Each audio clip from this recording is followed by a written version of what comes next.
বর্তমান সভাপতি কাজী সালাউদ্দিনের ৩ মেয়াদে ফুটবলে বাস্তবিক কোনো উন্নয়ন না হওয়ার কারণেই নতুন নেতৃত্বের প্রত্যাশা জেলা ও বিভাগীয় ফুটবল অ্যাসোসিয়েশনের চেয়ারম্যান আজম ও নাসির উদ্দিনের। প্রধানমন্ত্রীর নির্দেশনা ও সবার মতামত গ্রহণ সাপেক্ষে তরফদার রুহুল আমিনকে সমর্থন দিতে চান বলেও জানিয়েছেন তিনি। যে হয় নাকি সে ৯ দিনে হয়ে যায়, যে হবে না আমাদের মরবে ৯০ দিনে হবে না।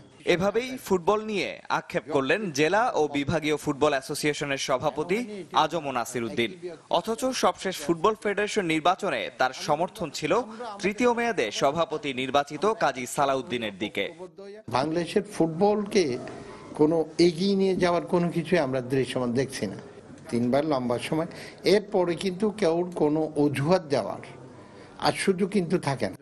যে প্রত্যাশা নিয়ে সালাউদ্দিনকে সমর্থন দিয়েছিলেন বাস্তবে তা পূরণ হয়নি, দাবি নাসিরের।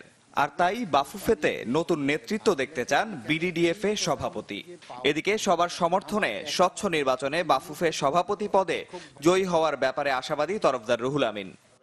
একটা হলো ওনার সাইব পাওয়ার লিমিটেড, আরেকটা হলো ধরুন আবানি লিমিটেড চুটং।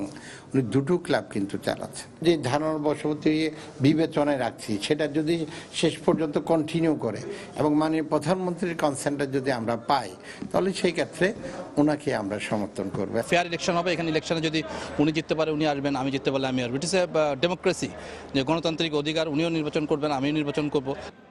ফুটবল উন্নয়নের স্বার্থে ইতিবাচক সবকিছুর পক্ষে থাকার ঘোষণা দিয়েছেন আজম ও নাসির। নিয়ামতুল্লাহ বাবু, চ্যানেল 24, চট্টগ্রাম।